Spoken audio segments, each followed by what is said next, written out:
so welcome everyone. We're going to be talking about your new MX Smartboard, which is fantastic. And you'll love these things. Our norms for today, please use the chat. We are going to be asking a question in just a minute on how familiar you are with Smartboard previously, the older ones before you got this new and improved version.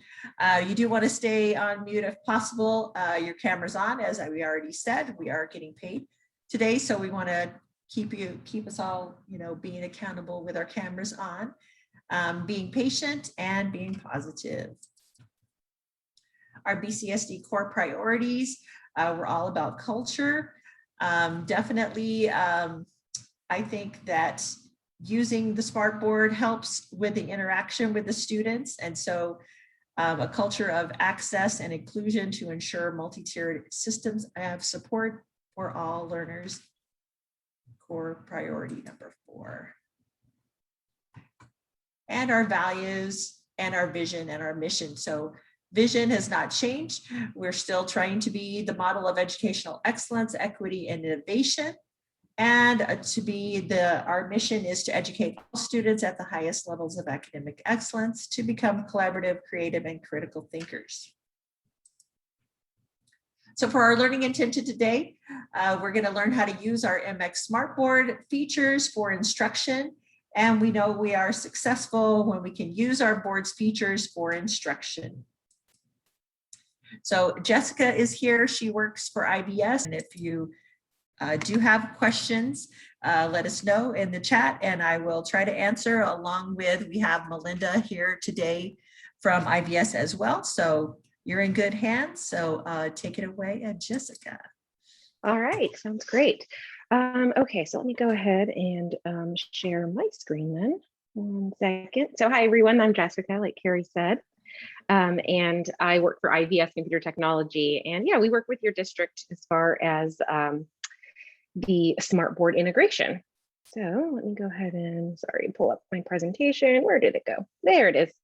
Okay, so just a couple things we're going to cover here. I just want to give you a big picture of what you can expect to learn in today's session. And then I'll do a quick little check-in and then we'll get going. So really the training is broken down into 3 sections. We have our getting started, which in that section, we're just going to kind of do the basics of powering it on, using those front buttons. And then also I'll go over some of the interactive touch features that are now available with this Smartboard that are going to differ a little bit from previous Smartboards that you may have experience with. Then we'll take a look at using the technology. So when we talk about using the technology, that'll be broken up into 2 parts. First, we'll go over how to use the embedded technology of your Smartboard, which is called IQ.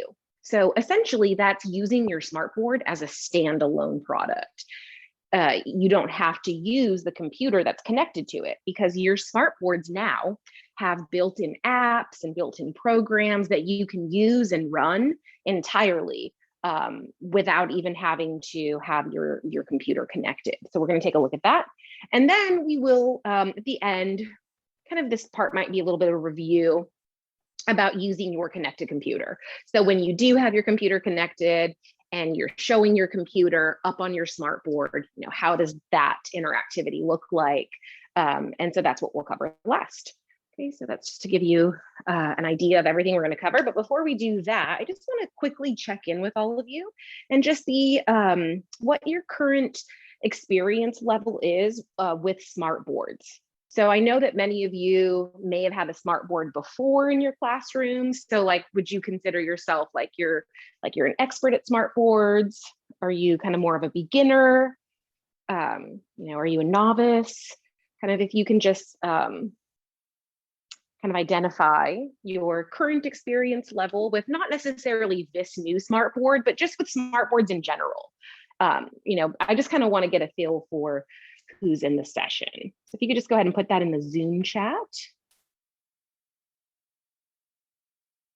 Okay, so give you a second. So basic, okay, yeah. You're in the right place, middle of the pack, all right. Yeah, and there is, I think Carrie put the presentation link I think someone asked for that. I think that's in there, but we can always pop that in if anyone needs it again. For a long time, but I've never beyond the, okay. So proficient. All right, that sounds good. Beginner. Oh, okay, and your library. Okay, so you might use it for slightly, maybe a few different things. Okay. All right, this is good. Thank you for checking in and sharing. That just definitely will help me with my pacing and stuff as we go along. Okay, so I'm going to go ahead and, well, I'll show you one more slide and then I'm going to switch to where you can just meet me up at the smartboard. So let me pull up my presentation once again. All right, so in this section, what I'm going to cover is basically, well, like I said, the three things: getting started, using the built-in technology, then using the connected computer. So we're going to start here with the getting started. And in this section, there's just two really quick things I want to go over with you.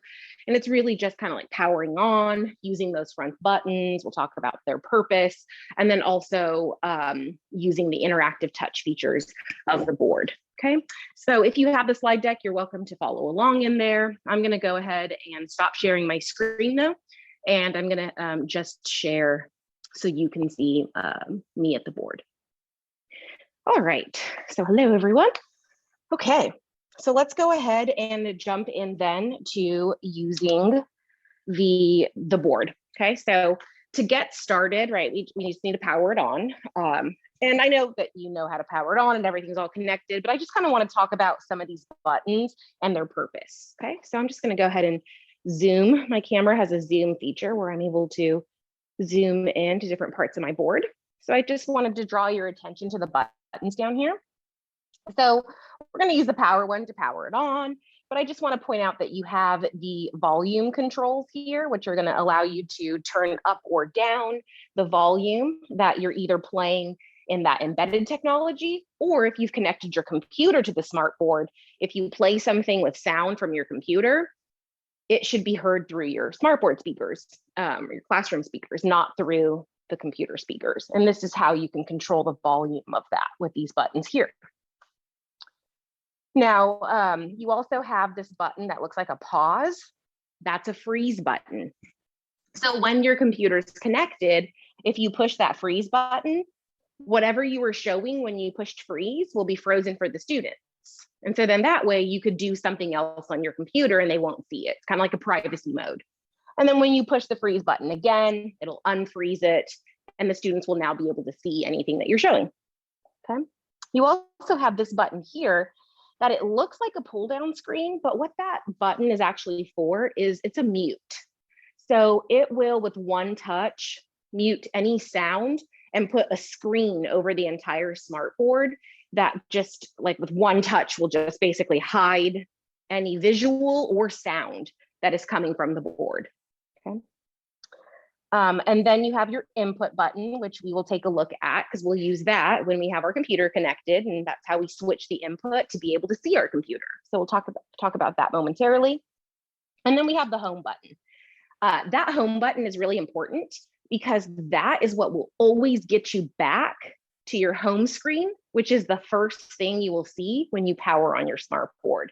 And that home screen is the home of that embedded technology. So that standalone product of your smart board that's called the IQ, that home button is what will always get you back to that screen. Okay, so also just want to point out on the other side of the board, so we just zoom over here to this side, you have some spots where you could plug in a flash drive. In a moment, we'll talk about why that might be important. Okay, but just know that there are slots there to plug in a flash drive. And you also have some ports here where you could, use cables to plug something else in, but you're not going to worry about those. Those will just not be plugged into anything because all of your cables are coming from the wall display, that port where the cables are coming out of the wall. So you won't have to worry about that. All right. Now, one other thing, I'll zoom out here, that I want to point out is that you all will have, let me grab mine here, a remote. Okay, so all of your smart boards came with a remote, and I've been told that they were Velcroed. I don't know if on the right or the left, so I'm not too sure, but that they were Velcroed to the side of your board. Okay, so if you haven't discovered that yet, know that it should be there for you. And essentially the remote just has the same exact buttons that we find on the front of the board. And it's just giving you the flexibility to not have to go walk to your board to control the volume or to use that freeze button, and just knowing that you can have this in your pocket or on your person and be able to control the functions of your board from the remote. Okay. All right. Okay, so that's that. I'm putting mine down. And so We used to have one like that, but it was a little white one though, Jessica. A little white. So that was the projector remote though. So this remote controls the smart board. Whereas those remotes in the past, those controlled the projector actually. Yeah. All right. So once you turn on your smart board, you're going to see this home screen. Now, yours might look slightly different than mine as far as the wallpaper, the background. Okay. But you should see the date and time over here on the left.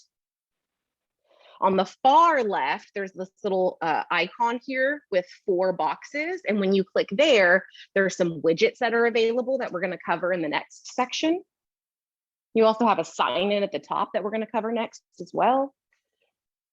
So I just want you to see this is that home screen, and this is the first thing you're going to see when you turn it on. This is part of that built-in technology. Okay. All right. Now, in a little bit, I'm going to go through and show you how some of these applications work. But for now, I'm just going to click on the whiteboard, and I'm going to zoom in so you can see where I'm clicking, just so you know. Under your favorites, this very first icon should be one called whiteboard. Now, in a little bit, I'm going to actually show you how to use the whiteboard for your instruction. But for right now, I'm just going to go ahead and push that whiteboard because I just want to have a blank, empty space where I can demonstrate for you how the touch technology works of your smartboard. So again, I know you might have questions about this whiteboard app, but just know that we will cover that in just a little bit. But for now, though, I just want to focus on the touch experience that will work on these new smartboards. Okay, so a couple things I want to bring your attention to. So I'm just going to put up here. Let me go ahead and you're going to see that in a second, but I'm just going to make this a little bit thicker so it's easier to see. So what we're going to talk about is the touch technology. Okay, first thing I want to point out is that your boards now have 20 points of contact. So that means that your boards are multi-touch and you can have multiple students, multiple people up at your board using the board at the same exact time, and your board can recognize all of those inputs simultaneously, okay? So 20 points of contact, okay? Now, additionally, your board uses a technology that's called object awareness. And object awareness is essentially your board's ability to detect what is touching the surface of the smart board. Okay, so the board knows if I pick up a pen and I start writing with a pen, it knows to be ink. Okay, and that's because the technology sees that what is actually touching the surface of the board is a pen, so it acts accordingly. Now, if I were to use my finger, the smart board will assume that I want to be a mouse or interactive, right? I'm able to manipulate, move things, touch and click.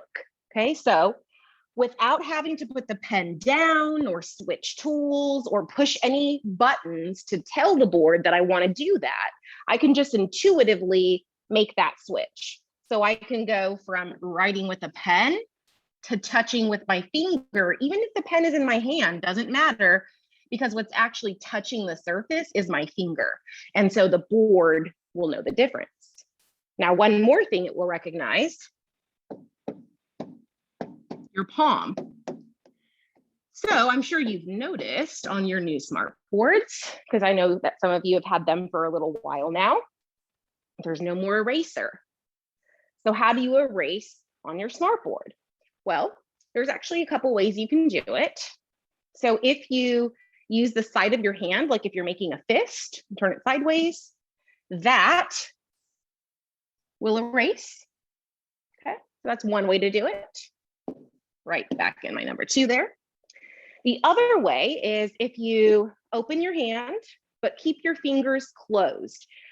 Because if your fingers are apart, because your board recognizes multiple touches, it would see each finger as a separate input. So that's not what we want to do. So we want to make sure that our fingers are together.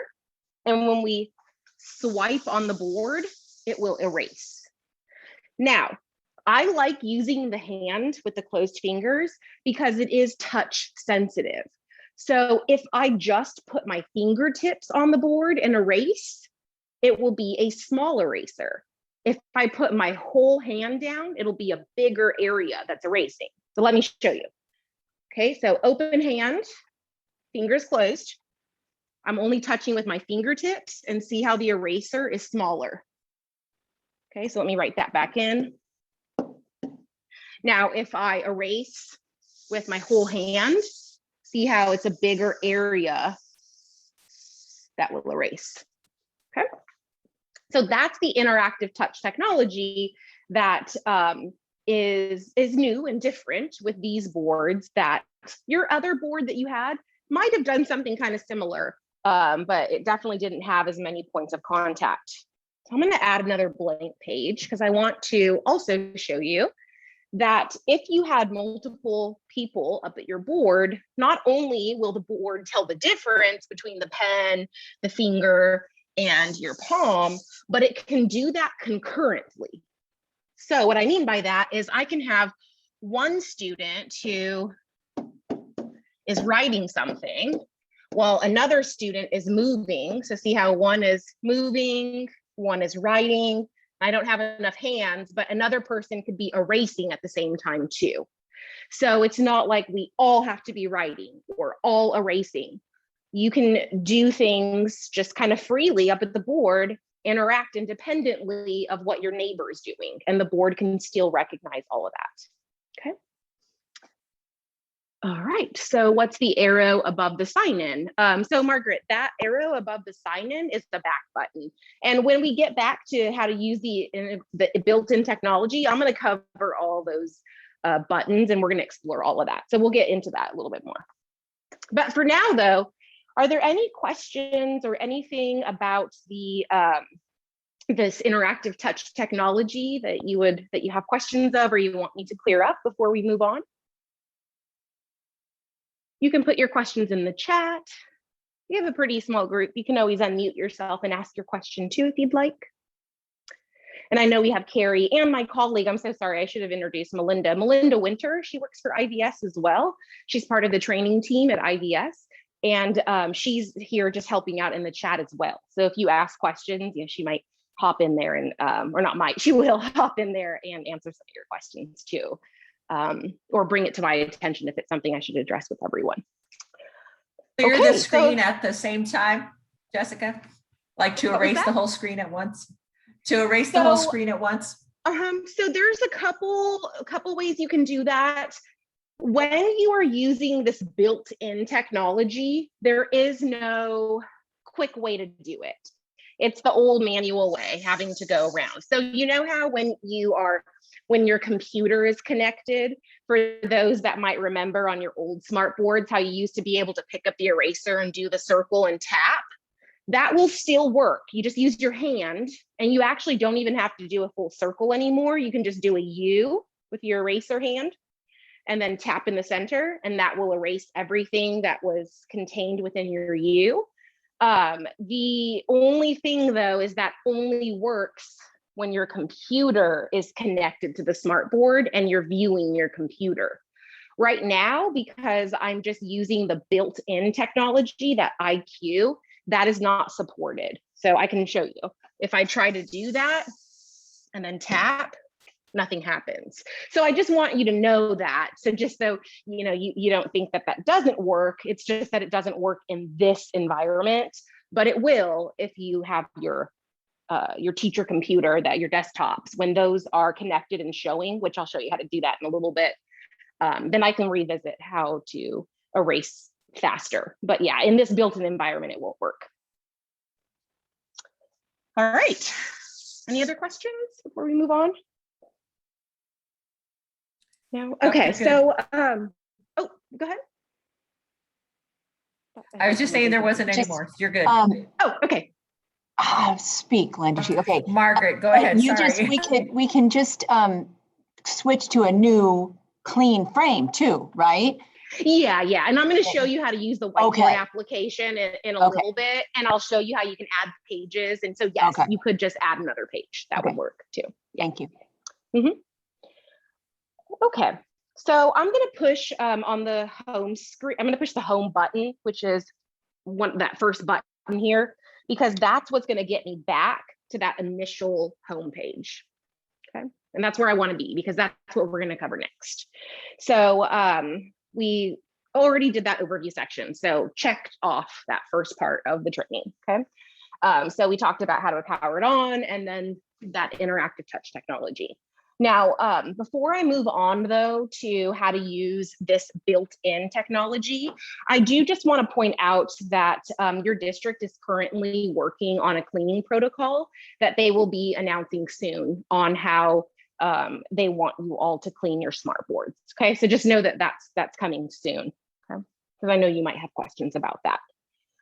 Okay, so this built-in technology, again, I'm calling it, the name of it is IQ. So if you hear that, IQ is in Queen, that's what I'm talking about. I'm talking about the standalone technology of your smart board, because now your smart boards, built into them is like a big tablet that has apps and a whole bunch of things that you can do. A whiteboard application that you're going to see that I think you're going to really like. So all of this stuff is just built in. Now, can I still connect my computer and do it all how I used to on my old smart board? Absolutely. Okay. And we're gonna revisit that information and go through those steps in the training. But what I want to do first, though, is talk about all these new features, these new things that make your board exciting and it's new. So I think it's best that we start there. Okay. So in this section, which you see on your, you should have this on your slide deck, but we're going to talk about signing in and kind of personalizing the homepage. So we'll talk about that first. And then we'll take a look at the browser application. So how you can browse the web, save bookmarks, things like that. We will then take a look at, I'm trying to remember what's after that. Oh, the whiteboard. So we'll take a look at the whiteboard. And then in the whiteboard, I'll show you how you can pull like graphic organizers and like pre-made templates. You can pull YouTube videos right into your whiteboard lessons. So there's a bunch of stuff you can do in there that we'll explore. And then we'll take a look at the widgets that are built into the IQ. So widgets that some of you might be familiar with if you've used Notebook before. But you don't have to be a notebook to use them. They're just going to live in this IQ environment. So you can do things like the timer and the spinner and the die. You can customize all of those. So we'll take a look at that. And then we'll do the wireless screen sharing. So you can actually have like a Chromebook or your iPad or really any device, computer, laptop that you have. You can wirelessly cast it and send it to your board. So that way, whatever you see on the Chromebook, you can see on your smart board, all without having to plug any cables in. It's all done wirelessly. Okay, so we'll take a look at that as well. So that's what we're going to cover in this section.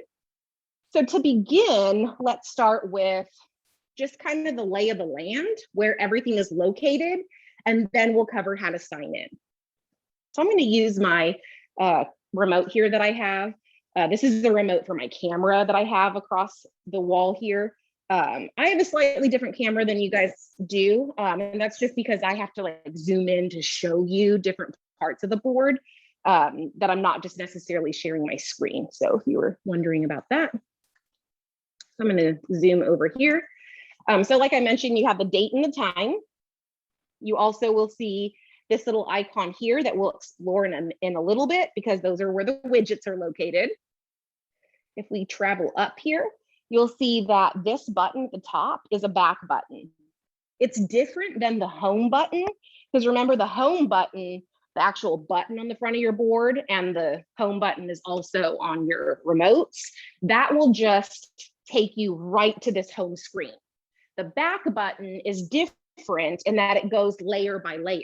So if you've opened up and you're inside of an application and you just want to go one step back inside of an app, and you don't want to just go straight back to the home page, that's what the back button is for.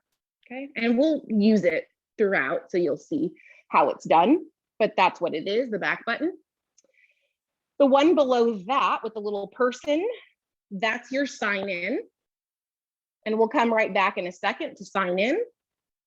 Okay, so back on that home screen though, if we go down to the bottom below our time, that's where our settings are.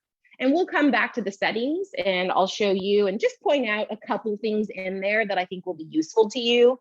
But settings are pretty boring, so we don't want to spend too much time there. Now, above your pens, you're going to see some little circle icons. You have your files library. This is where, as you start using this built-in technology, this IQ environment, all your files are going to be stored right in this files library. Okay, so your whiteboard files get stored there. Any screenshots you take, like when you're browsing the web and you've written annotations, you can take screenshots of that, and I'll show you how to do that in a little bit, and those will get saved in the files library. Now, next you have an apps button, and this is where you can add apps to your board. Okay. And then there's the input button. The input button on the screen is exactly the same thing as the input button that's over here. The second button, it's the same exact thing. It's also the same exact input button that's on your remote. So just in another place. All right, so let's come back here to the center. Take a look at the very last button here, right next to input. I'm going to zoom out just a little bit. It's a little close. And that last one is your screen share. So when we talk about how to wirelessly screen share a Chromebook or an iPad, that's the application you need to open to do that, which we'll cover those steps a little later. And then if I zoom out just a little bit more, I want you to see that in the center is where you'll see your recent and your favorites. This is all dynamic.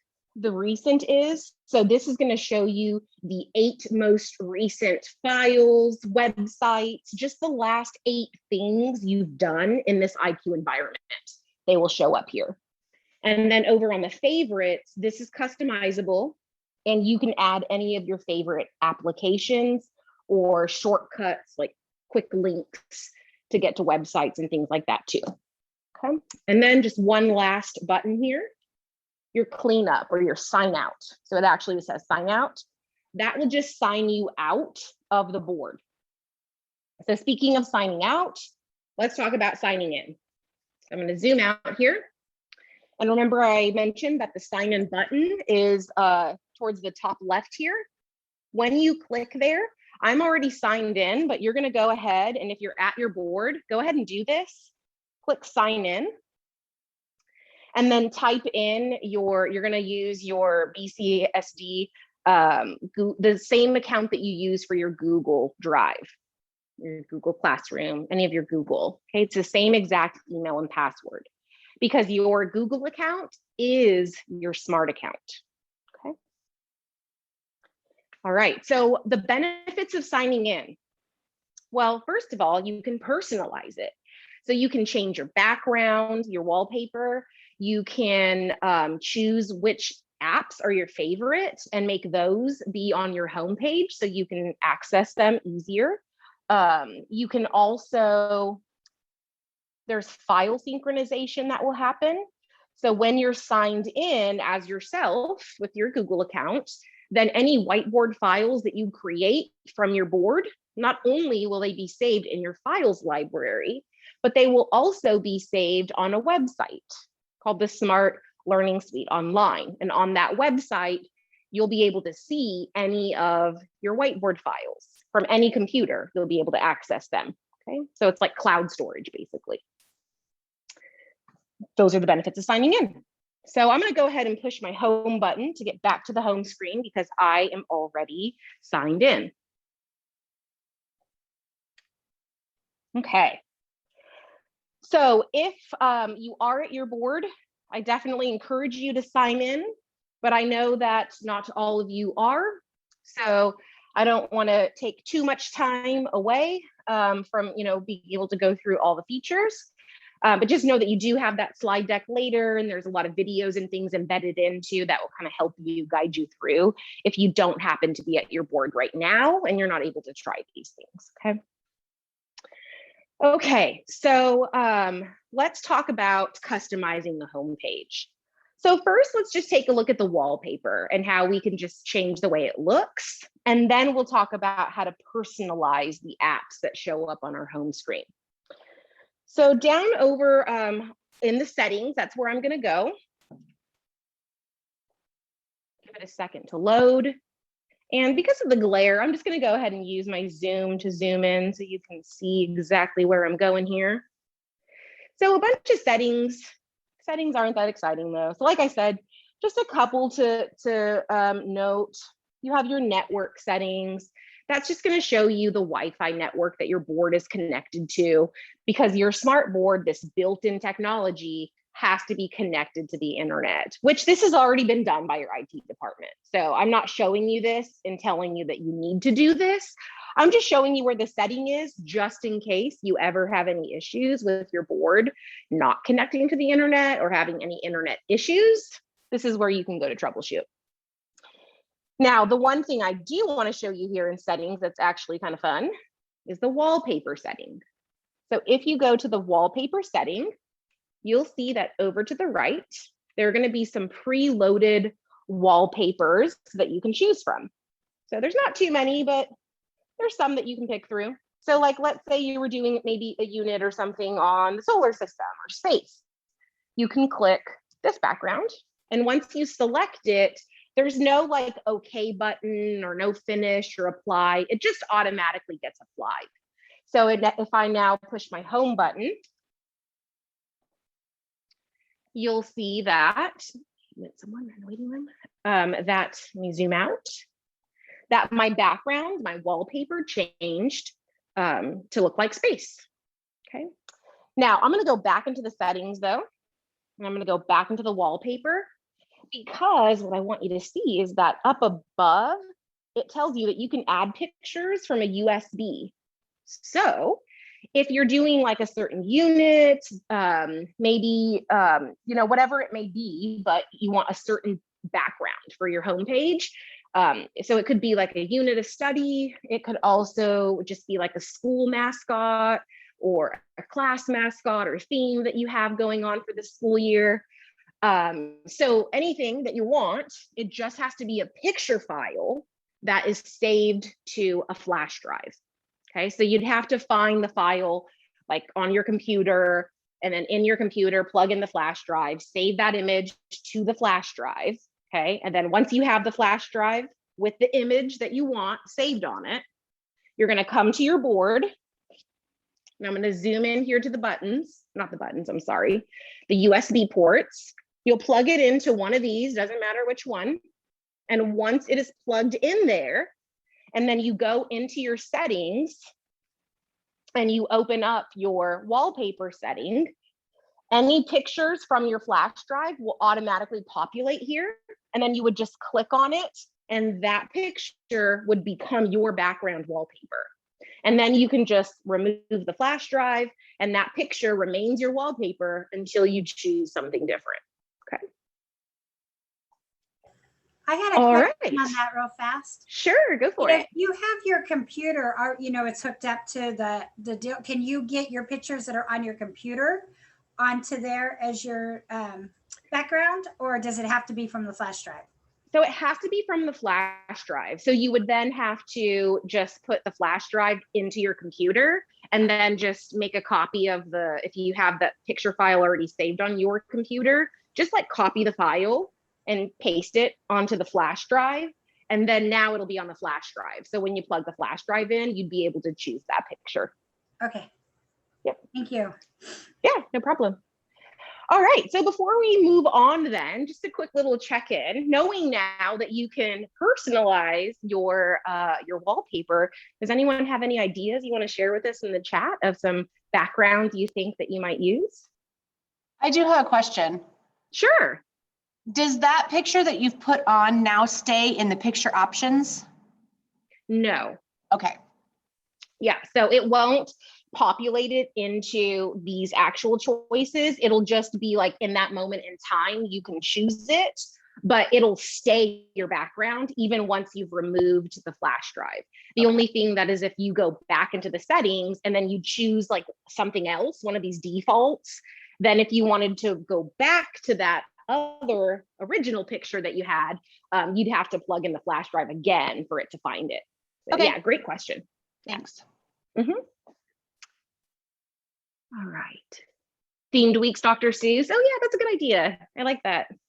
That'd be fun, especially because that home screen, it's always the first thing that you see. It's kind of just like your landing page, your home page. So before you decide kind of like, okay, am I going to connect my computer? Or am I going to do this or do that? Or, it's kind of that first thing that when people walk into your classroom, they see. So I like that you can customize the background.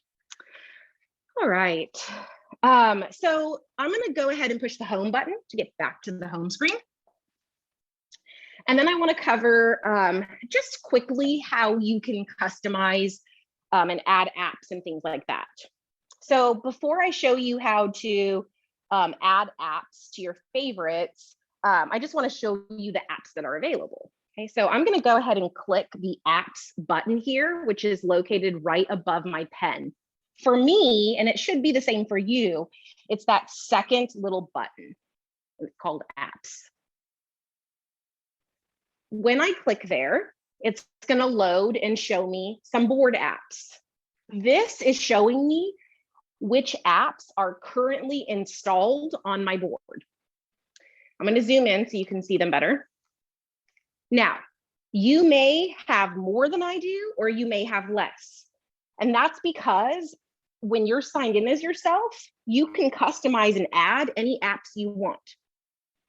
So if you don't see one here that you like, or you're trying to find an additional app, no problem. You're just going to click this first top left button here for add. Once you click add, there's a search box where you can search for a specific application. And then over to the right, you'll see that there are just additional apps that are available that you could easily add to your apps. So these are things like maybe, let's see, which ones do I want to, have I not added yet? Maybe I want to add this, well, there's a Zoom app. I've already added it though. So maybe I want this Firefox app, just a different browser here. So if I want one here, I just click the little download or the add, either download or add. It's in the same place. And then it will add it. Okay. And so now the next time I go to my apps, that app will be there. And sure enough, there it is. Okay. Now, if I wanted though, if I clicked that add and remember the search button was there, you could always click in there, a keyboard will pop up and you can search for something specific. So like if you wanted an app for a program that you use a lot with your students, you could always search for it and add it right from here. Okay, so once you have identified and added an app, it's going to show up when you click apps. It's going to automatically show up here. Okay. Oops. Looks like someone's in the waiting room. I just added them. Carrie, I got it. Okay, so once the app is here, you'll see that in the upper left corner of all the apps, there's a star. Okay. And if you click that star, that's what adds it to your favorite. So like, let's say I use Google Slides a lot. See how down here, there is a Google Slides app that I have. I can click the star. And now when I go to my home page, let me zoom in here for you. And if we look under favorites, there it is, Google Slides. Okay. So with one touch, it'll take me right to the Slides app where I can then open up any of my Google Slide presentations that I want to present on my board. Now, let's say I've added something here though, but I decide, oh no, I don't really want that to be on my favorites anymore. So like maybe I want to remove this link I have here for Starfall. I would just push and hold for a couple seconds right on top of the app. It will enter into an edit mode. And then I'll click the X in the upper corner of any of the apps that I would like to remove. And it will automatically remove it. And then when I click away, I just click on empty space, click away. It takes me out of edit mode. And now you can see that I've removed things from my favorites. And remember, I add something to a favorite by opening up the apps and then clicking on a star on one of the little thumbnails. And then when I go back to my home page, I just favorited Google Docs. And that's why Google Docs is now there. Now, one quick thing before we move on. Under recent, remember I told you that this is dynamic and this is going to always update and show the 8 most recent items that you've worked with in this IQ environment. So this is my whiteboard file that I was just using. This was a website that I was visiting earlier. Okay, this is my Clever login that I use. So anything that shows up here on recent, while it is on your recent, you can favorite it and it'll then permanently be on your favorites. So it's like a quick way to get easy access to a file. So like, let's say this whiteboard file right here that I had open, let's say this was like my morning routine. This was something I used every day with my students. So something that I want to have quick, easy access to. I can just click the star right in the upper left corner of that little recent thumbnail. And now it will be saved under my favorites. So if I want to get to that quick morning lesson real quick and easy, now it'll permanently be saved there. And with one touch, it's going to open up this whiteboard file that I have. Okay. And we'll talk more about the whiteboard in a little bit. I'm going to go back to the home page though. All right, so like I said, I know a lot of you are not at your boards. So at this point, I would have given you time to add your favorites and get it all good to go. But for now though, those of you that are at your board, go ahead and capitalize on this next minute or so and kind of play around with that. See if you can add some of your favorites and then let me know if you have any questions. And then for those that aren't at your board, just kind of thinking about, you know, knowing that the apps that are there, even if I go into apps here, so you can see them a little bit more clearly, or even just favorite websites or apps. Do you have any ideas of things that you might put under favorites? Like what kind of files or what kind of websites or what kind of apps are you thinking that, oh, when I get back to my classroom, I'm going to add that as a favorite so I have easy access? Any ideas? thingylearning.com. Oh yeah, that's great. So all you'd have to do, remember, is I'm going to show you how to use the browser app next. So once you learn how to use the browser app, you would just visit the website. If there's a sign-in process or something, sign in and get it all good to go. And then when you go back to your home screen, you'll see a little thumbnail of it on your recent, and then you would just go ahead and favorite it. So McGraw-Hill, Explore.org. Yeah, those are great ones. So yeah, all of those, the steps are going to be exactly the same. So once I visit a website, I'll revisit that and show you how to add it as a favorite. All right. So thank you for those that shared. I'm sorry, And- may I ask a question, please? Yeah, absolutely. Yep, now's a good time. Go for it. I'm in my room and I Mhm. want to get up and play on the board a little bit, but because right now with the input, what's on the board is the same thing that I'm seeing for you. So it's that computer connection, Uh-huh. because I'm sitting So at my if, computer. So I hit the input, and it's showing me this so screen. you Then don't how do need I to get hit out the of it? input, you need to hit the home button. Ah, So if you push the home button uh-huh, on your board, okay. then on your board, it's going to be a standalone. Your board will become a separate additional entity of technology that you can use in your room that Okay. will be separate from your connected computer.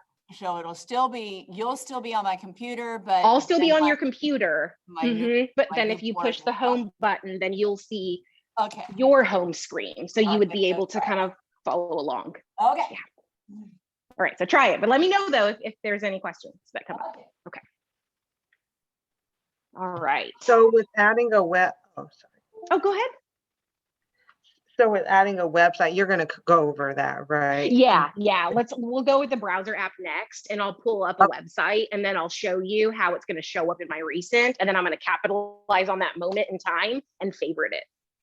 So yeah, Okay, we'll do that awesome. Thank you. next. Okay. Yeah, no problem. Okay, so let's go ahead, and I know, sorry if you're following along at your board, it didn't give you too much time to practice, and I apologize for that, but I just want to try to be mindful for everyone, right? So I'm going to go ahead and I'm going to move on to the browser app, but I'm going to stay on at the end of this for as long as anyone needs me. So if you do have, like specific questions, or you want me to kind of walk you through doing stuff, I'm happy to help, okay? All right, so let's go ahead and move on then to the browser application. Where's my remote? Here it is. I'm just going to zoom in so you can see what the app looks like. So here it is. It's this browser app here. It'll automatically be on the home page under your favorites. This is not one that you have to favorite to get it to show up there. It's just automatically there. It's kind of like one of those built-in apps that just comes loaded on the board. Okay, so that's where I'm gonna click. I'm gonna zoom out, but just wanted you to see. That's where I'm clicking. So I'll go ahead and click the browser, give that a second to load. And because I'm signed in as myself, all the last few tabs that I was using are visible. So this was like from a previous training. I was showing them how to favorite their Clever login page, but it could be anything. So like, let's open up a new tab. This is a Chromium browser. So it's basically like a Chrome browser. So just like you would be browsing on your computer or something like, it's very similar. What I will point out, though, is that it is a separate entity of Chrome. So even though you're signed into your board with your Google account, this will not be the same Chrome browser that you see when you're on your computer in Google Chrome. This app is seen as its own thing. So while, yes, I can add bookmarks, and I'll show you how to add bookmarks, but just know that your bookmarks from your Chrome browser will not automatically transfer over. It's its own thing that you'll have to go through and add, whatever favorites and stuff that you want.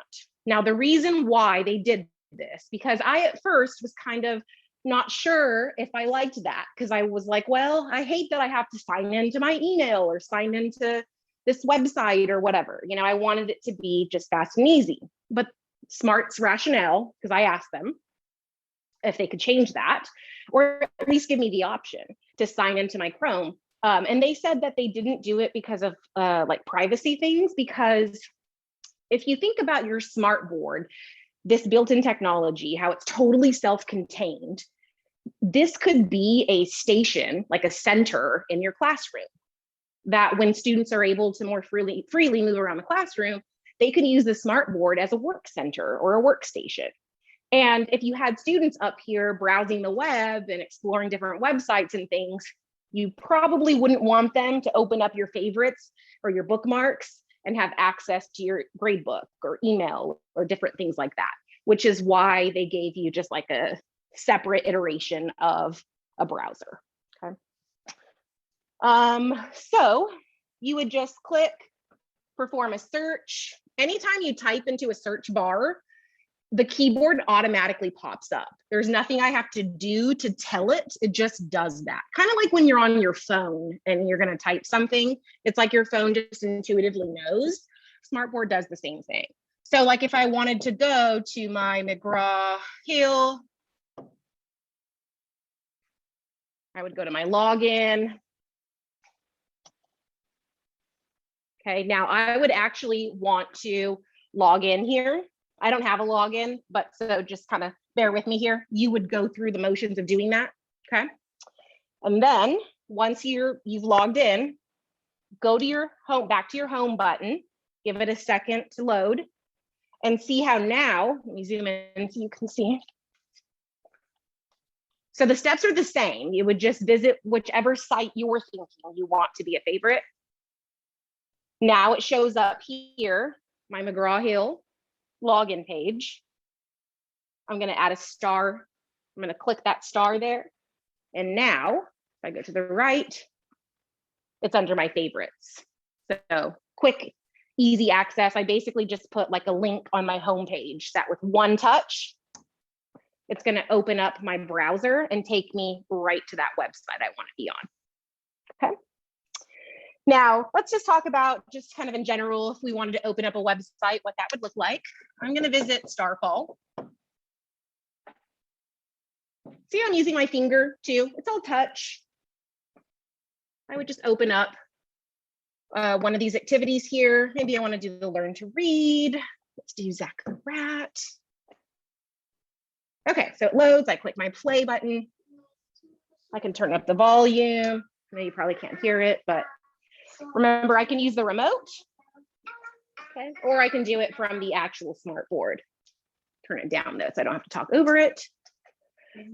Okay, what if I wanted to write on a website? Oops, let me show you how that would work.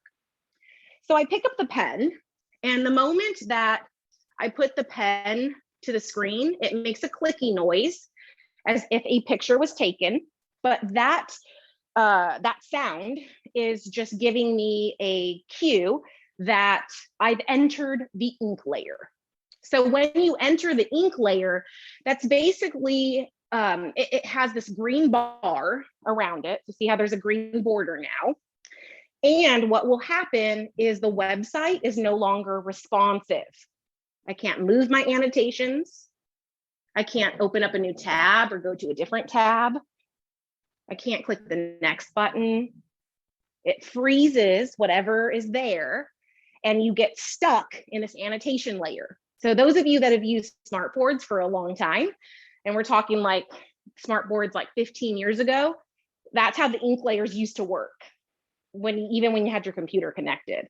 And that's right. It only works like this in this environment. Now later, when I connect my computer, I have Smart Ink. The pens work differently. This will not be the case. But when I'm in this embedded IQ, this standalone environment of my smartboard, and I'm browsing the web, this is how the pens will work. And there's really no way around it, okay?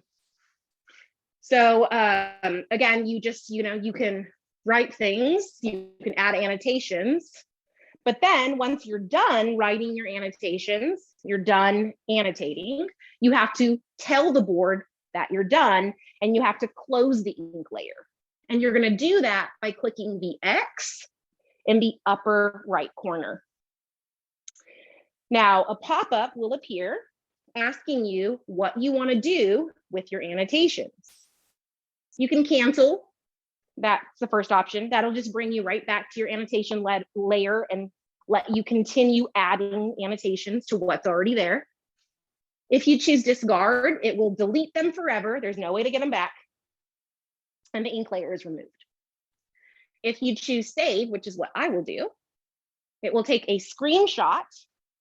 So you'll have basically a picture of the website with your annotations, takes a full screenshot, and it saves it into your files library, which is found on your homepage. Okay? And then it removes the ink layer. And so now the website is responsive again. Okay. So to enter that ink layer, all you do is pick up the pen. And once the pen touches the screen, it immediately goes into that ink layer.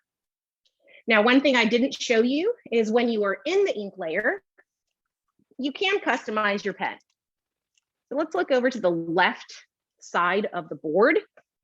You'll see that you have the pen, and that's where you can choose the thickness of your line, and you can choose from one of these colors here. Or if you don't see a color you like, you can click this bottom right color option for more. That will open a color wheel where you can go through and really specify, the type of blue or, whatever color you want. And so now if I write, it's in the color that I just selected. Okay, and then again, because I'm in that ink layer, I need to close it, and then I can just go ahead and discard this one. Now I'm going to go back to the home screen using that home button. Back on the home screen here. And it shows up as recent. It's under my recent, so I could always click there if I wanted to look at that screenshot, or I can open my files library, give it a second to load, and that screenshot will be saved there as well. We'll go back to the home page. Okay, and there was just one last thing I didn't share with you that was in the browser app. When you have the browser app open, I showed you how you can make one of these a favorite where it shows up on your favorites on your home screen. But maybe there's like a whole bunch of websites that you use and you don't, you only want to save the spots on your favorites for like the ones you use most often. But you still might want to create a collection of like bookmarks, and you can do that. So like if I liked this activity and I wanted to bookmark it because I use it often, when I'm on that activity, just like when you're on your computer, you'll see that at the top right, there's 3 dots. So that's how you can, see your history and all that stuff. But right next to that though is a star. So if I click that star, which I had already favorited that, which is why the star was already illuminated in blue, but that would add it as a favorite. Okay, we'll use the back button. So let's do something else then. Let's do the McGraw-Hill because I know I haven't favorited that. So I'll go to a different tab. So, okay, so see how now the star is not there, but if I click it, that will add it to my bookmarks. So then now if I click those 3 dots and go to my bookmarks, I have this running list of bookmarks that I've added. Okay. All right. So how are we doing? Okay.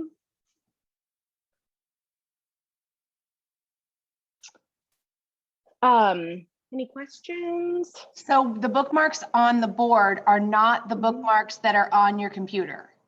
That is correct.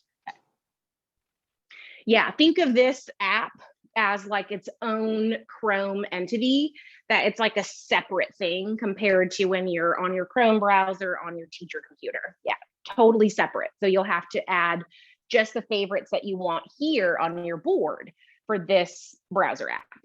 Yeah. Now there are ways to import your bookmarks. I don't know exactly the steps. It's a little bit of a convoluted process, but I know that it can be done. So if that's something, like, you can always reach out to your IT department. That's something that I know that it can be done. I just don't know the steps. It's a little bit kind of not complicated, but it's just a little, there's a lot of steps. Okay. Any other questions before we move on? Here we are in time. Okay, we have about 30 minutes. Okay, that's perfect. We only need just a little bit of time to show how to connect our computer at the end, because your computers are already connected. So it's mostly just kind of orienting you to some of the tools. So I think we're looking good on time. So any questions? I do have a question. Sure. When Mr. Mulder came and gave me a real crash course on this, what I heard him say was that I need to sign in twice every time. And that's probably not right, but is there something about the signing in, and maybe you haven't talked about that yet, but I need to sign in, I need to sign out to protect my privacy. I have to sign in to my to the page that you're showing us right now, that home page. I have to do that Yes. sign in plus Google Classroom. Yes, that's correct. So when Okay. you're signing in here, all Mhm. this isn't, you're not signing in necessarily to like all your because it's not associated with like your Chrome browser. When you're Right, signing okay. in here, this Mhm. is only the signing in only allows the file synchronization to happen, and it also Okay. lets you customize what's on your home Right. page. Okay. That's all that signing in here is doing.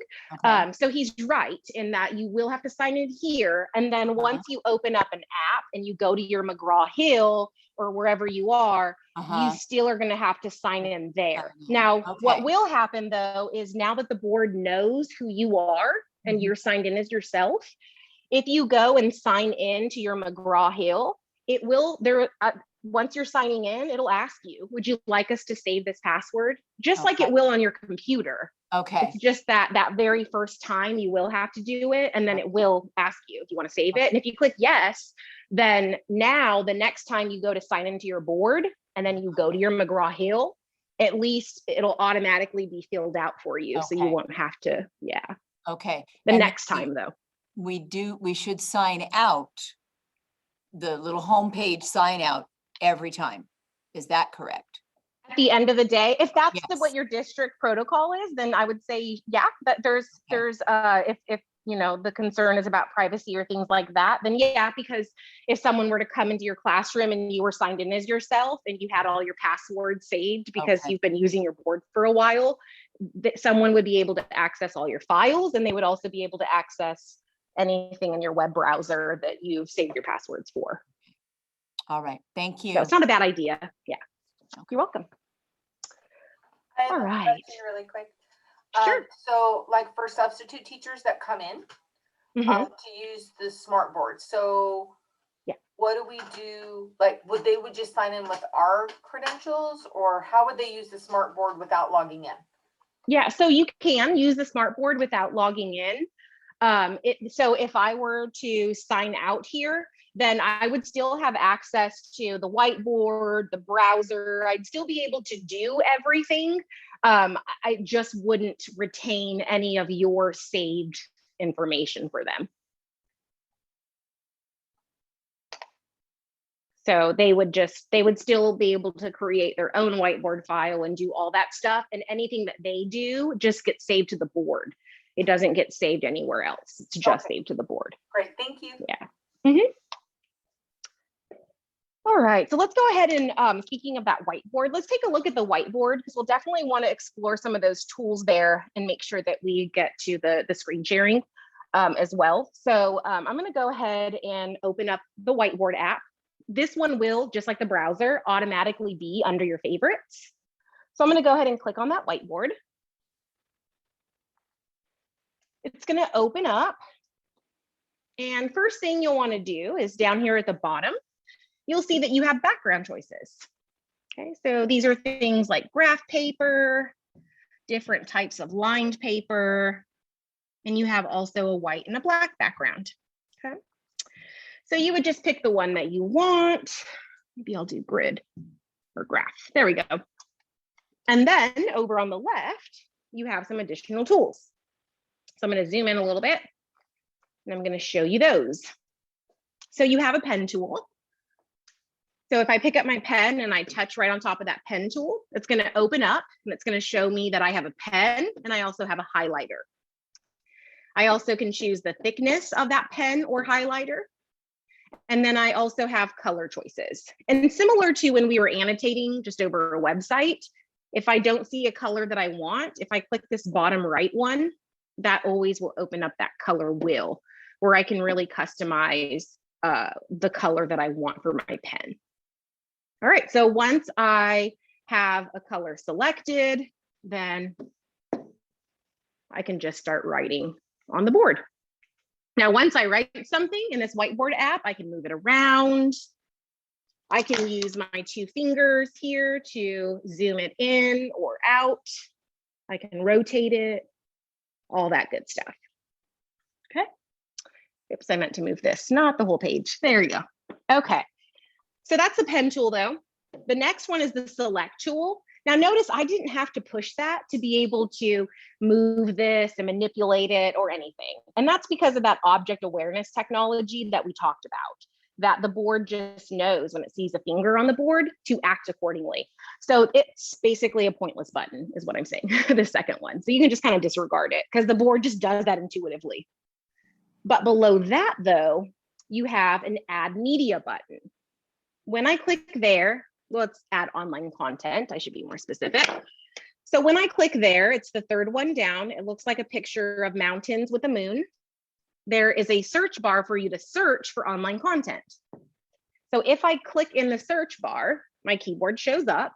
And since we're looking at fractions here, let me just search for fractions and see what pulls up. Now, when I perform this search, it's going to give me search results in two forms. It's going to give me image results, and this is just pulling from like Google Images. So it's just pulling from the web, not just from Smart's kind of gallery or database. So you're going to get a whole bunch of options. It also is searching YouTube for videos, okay? And your search results are going to be broken up into those two categories, images and videos. So let's take a look. I click search,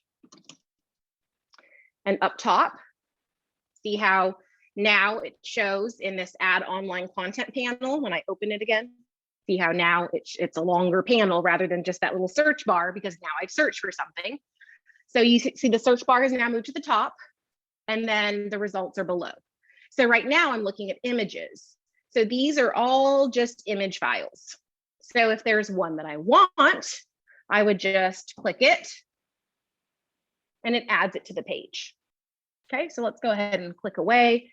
I'm going to zoom out here and go to the page. So now that this is here, I can make it bigger, smaller. I can do whatever I want to it. Okay, now, if I need to delete it or something like that, I can click on it. See how now that I've clicked on it, there's a border around it. This is the case for anything that I've either written or pictures I've added, anything I can click on and select. And there will be a drop down arrow at the top right. And there are only two things I can do. I can either delete it or I can even lock it down. So if I lock it down, then now it won't move on me. So I won't accidentally, move it around or anything. So if I'm writing on top of it, it makes it to where it won't move. If I want to unlock it, I would just go back down to the drop down menu and unlock. Now I can move it again. Okay, so there I have one page with a picture and some writing, but I'm kind of out of space. Now I could always, the way these pages work, you can kind of move to the side. They're kind of big pages. So you can kind of move it up a little bit and still have room to write. But if you run out of room, not a problem, because you can add as many pages as you want. So I'm gonna draw your attention here to the left side of the screen, kind of towards the bottom. There is a plus button. So here it is. It's right above the little navigation arrows, which we'll talk about in just a second. But if I click this plus button, that's going to open up this panel that shows me how I can add a page. So see, watch again. I click the plus, it opens up the page options that I can add. So I can add a blank page, which is up here at the very top, which in that case, now I just have another blank page. But did the other page get deleted or did I lose that information? No, I didn't. It's just on page one. So if I use my arrow to go back to page one, there it is. And I can go back to the new page that I just added. Now, additionally, in between the arrows, you're going to see a little page icon. And if you click on that, it'll open up like a little thumbnail view where you can see all the pages that you've added in this whiteboard file. All right, so I'm going to click add again. And this time I want to show you that there are ready-made pages that are available that you can add into your whiteboard files. These are broken up into two categories. You have graphic organizers and you have manipulatives. Under graphic organizers, I have things like brainstorming webs, or I have mind maps and story maps and different tables and Venn diagrams and thinking frames. So like if I wanted to add maybe a Venn diagram, I would just click on it. And now I have 3 pages, right? And so you'll see that I have that first page I was working on, my second blank page, and then now I have this page that gets added, but it already has the Venn diagram. So then I could write anything that I want on my Venn diagram, and I can move the pieces around, okay?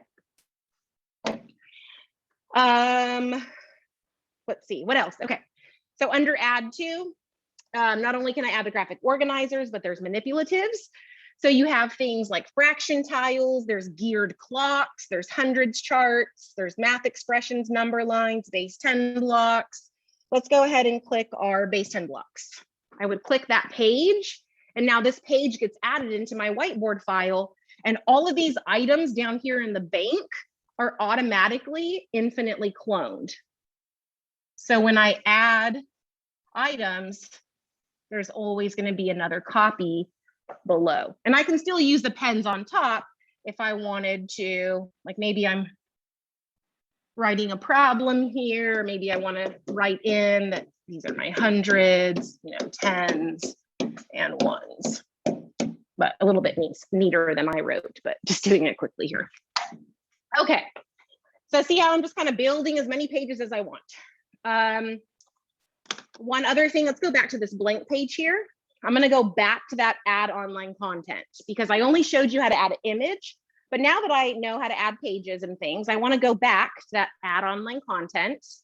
At this point, I could search for something else if I want, or I can just go ahead and switch over to videos. And now I'm going to see YouTube videos. So these will all be ad-free, and there's a safe filter so you won't see anything questionable. If you want to preview it, you could play the little button there and that would preview it.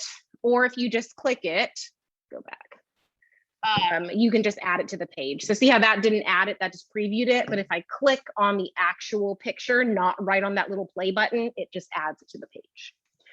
And so now I have my YouTube video here. You know, I can still write, you know, maybe some guiding questions or something over here. Maybe the steps for what we're doing. And then when I want to watch it, I just click play. It'll automatically go full screen. No ads. Video will immediately play. Okay. Now, this is one of those moments where the back button is going to be really useful. So earlier when you asked about that back button, the back button is going to be useful here because back will take me out of full screen mode when I'm watching a video. Whereas I wouldn't want to push the home button because that would take me out of my lesson and bring me back to my home screen. Okay, so that's a good use of that back button. All right, and then last but not least, on any of the pages, so here I'll just go to this page here. Let's say that I wanted to add some of my widgets. That's the last icon here. Well, you also have the undo button, which that's pretty self-explanatory, that undo, but that is available there. But you have your widgets. So the widgets are just things like your clock. You also have the die, the spinner, but then you also have things like a ruler and a protractor. So if you wanted to use a ruler on top of any of your content, you can. So see how I just added this interactive ruler that I can move around. I can add and remove measurements. I can rotate it. Let's move that out of the way. So if I want to rotate it, I can use that rotation handle. And it actually works as a straight edge. So if I were to pick up a pen and draw right on it, even if I'm doing a bad job, it actually draws a straight edge. And then if I want to rotate this, oops, let's rotate here. Sorry, my sleeve's kind of getting in the way. But if I wanted to rotate this and then draw another line here, oops. Didn't do a very good job there. You have to do it right on the line. Then I can see where they cross. Okay. All right. And then you could pull out the protractor if you want to measure that angle or anything, but just know that those tools are there for you. All right, now I'm going to go ahead and push the home button because then I just want you to see how that file will get saved on my recent, because it was a recent file I created, but it will also be saved under my files library.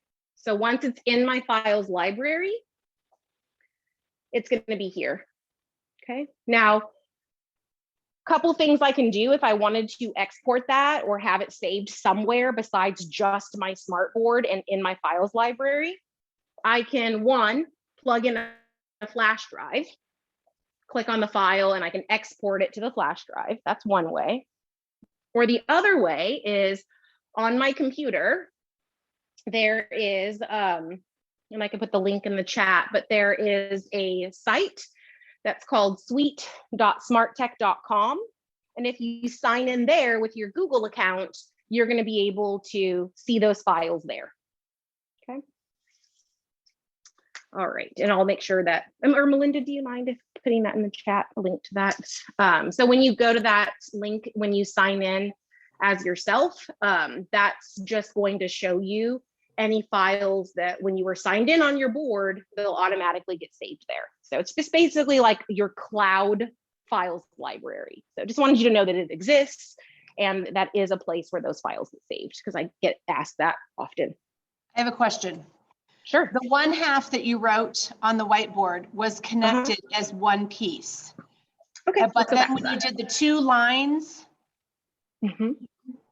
on the top of the Venn diagram, those would have been separate. How do you, Yep. So what's the rule? yeah, so it kind of, the way that it's seeing it is based on strokes and kind of your timing. So if I wrote something really fast, like for instance, let's say I wrote my name. I wrote my whole name, but I didn't really pause a lot. I was very like focused on what I was writing and just kind of did it straight through. It moves all together. Now, if I were to write, like, let's say I put Jess, and then I'm like, oh, you know, I'm gonna put my full name. But see how I paused for a couple seconds? It separated them. So it's kind of like a timing thing. So it's like once you pick up your, but it's not even about picking up your pen, because even when I was writing my name, I had to pick up my pen to do that. But it was more that because I was writing in one fluid motion, like the timing of it, that's why it chose to put it together.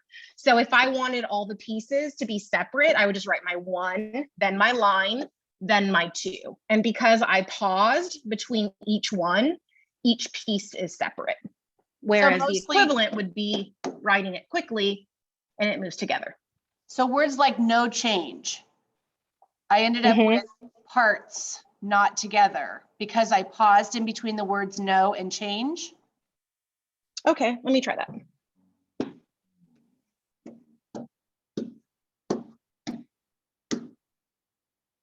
Oh, Oh no, mine are separated too. okay.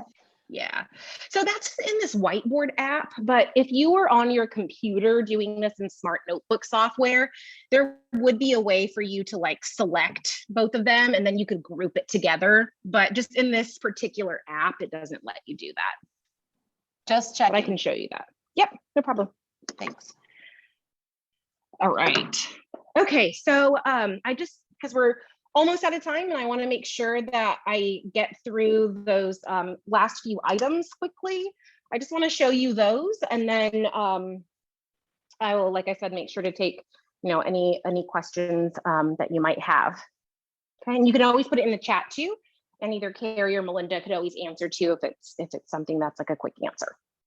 Okay, so that was the whiteboard. And then what I want to talk about are the widgets. And I'm not going to go through and show you each widget because that would just take too much time. And, you know, depending on what you're doing here on your board, there's different widgets you might find more useful than others. So I'm just going to kind of show you in general how they work because they all work very similarly. So at any time, you can always access the widgets over here to the left of the time. They're always going to be there, that little icon. Okay, so even if I go into the browser app or I'm in the whiteboard, like the widgets are always here on the left side of the screen. So when you click there, you're going to open it up. Okay, and if I wanted the timer, for instance, I would touch it and then I have to wait a few seconds. Sometimes it does take like even up to like 5 seconds for it to show up. And so I know that sometimes I can be impatient and I click it a bunch of times and then I end up having like 5 timers on my screen. So just know that just push it once, give it a second to show up, and it'll show up right in the center of your screen. So I'm going to zoom in here. because I get this question often, like how you move it or how you delete it. So do you see how around the widget, there's this shaded area? That's kind of like the handle where you can grab it and select it. So I don't want to touch right in the center of it, but I'm going to touch on this border and see how it puts that blue line around it and it selects it. So then I'd be able to move it by just dragging it. I can use this resize handle down at the bottom if I'd like to make it bigger or smaller. Okay. And then additionally, bring this down here, if I use that drop down arrow, that's how I can delete it. So if you need to get rid of it, you can. And I can also go to settings. So if I open up the settings, that's how I can customize my widget. So let me zoom out a little bit here, because you can add an alert sound. So you can make it make a sound when the time is up. You can have it count down or up. You can change the style to be a circle instead of a rectangle. And you can even pick any color that you want. So if you wanted to pick like a certain color to go along with your timer, you can do that. Okay. And then once you click this back button here, that will take you out of the settings. And now I have my timer and I can move it around. But it's going to sit, let me zoom out so you can see that. It's just going to sit on top wherever you left it. And even if you go into your whiteboard file, or even if you're browsing the web, it's always going to be visible right on top. Okay. So those are the widgets.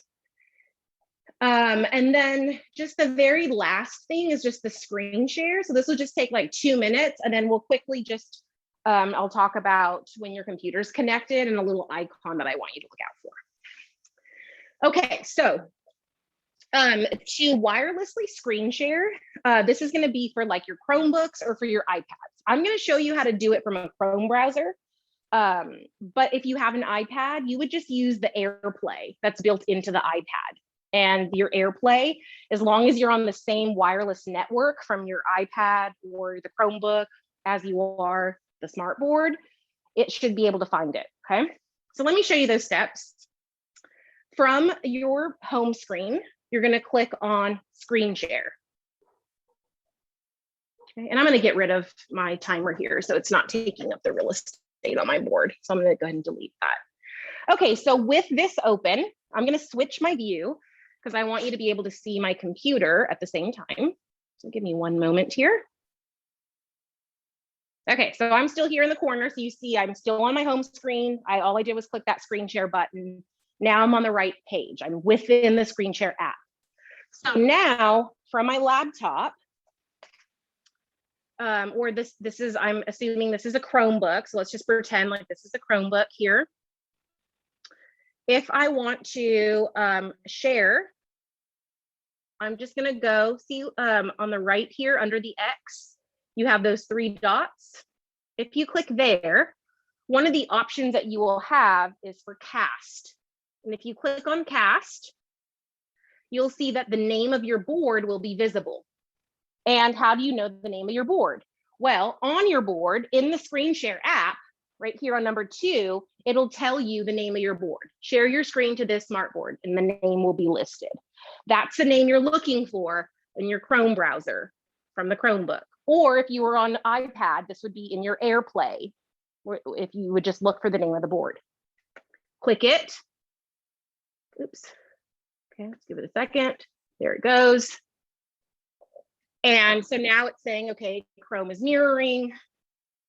And then up on my smartboard, I will get a little pop-up saying, hey, do you want to share, or do you want to allow this screen to share? And you would click yes. And then now anything you're doing on the Chromebook would show up on the smartboard. Okay. And I don't know, it's taking a little second to connect. Sometimes it does that.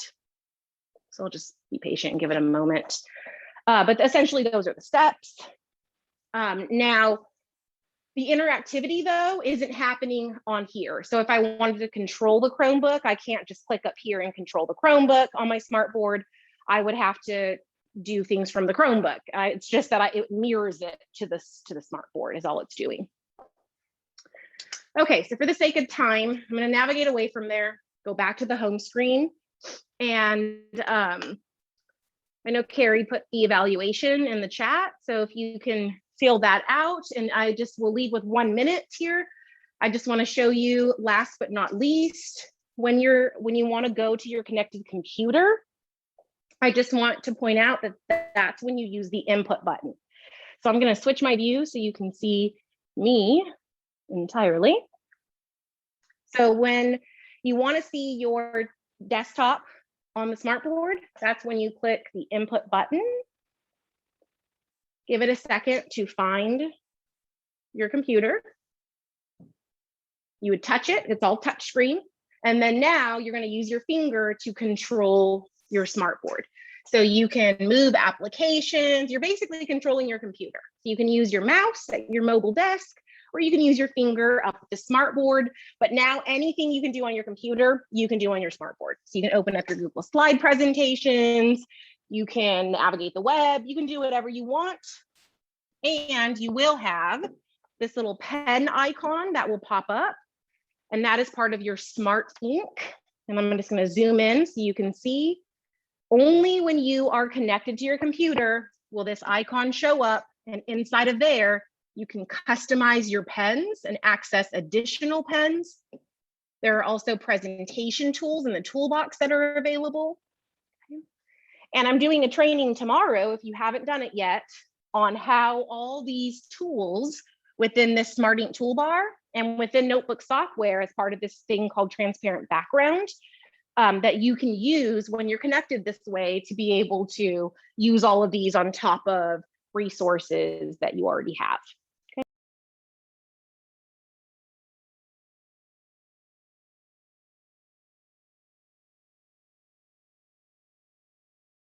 I'm going to stay on as long as anyone has questions, so feel free to ask. So I have a question. I was trying this yesterday, well, obviously not yesterday, whatever. I was trying to write on a Google Doc on this here. So I already had it, you know, or maybe it was a PDF. Anyway, all I could do with the mouse was move the PDF. I could no longer write with the PDF on top of the PDF. Okay. So I'd done it 5 classes, and of course the 6th class didn't work. Okay. So if that happens, there's a couple things.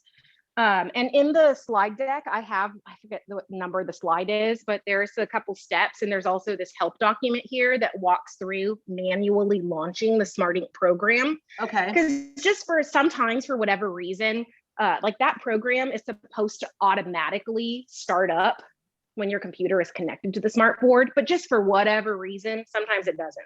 Okay. So I forget the exact slide number, but at the top it says Smart Ink toolbar not showing up. Like that's what it says at the top. And then there's some steps there, and there's a document that's linked, and it's this document.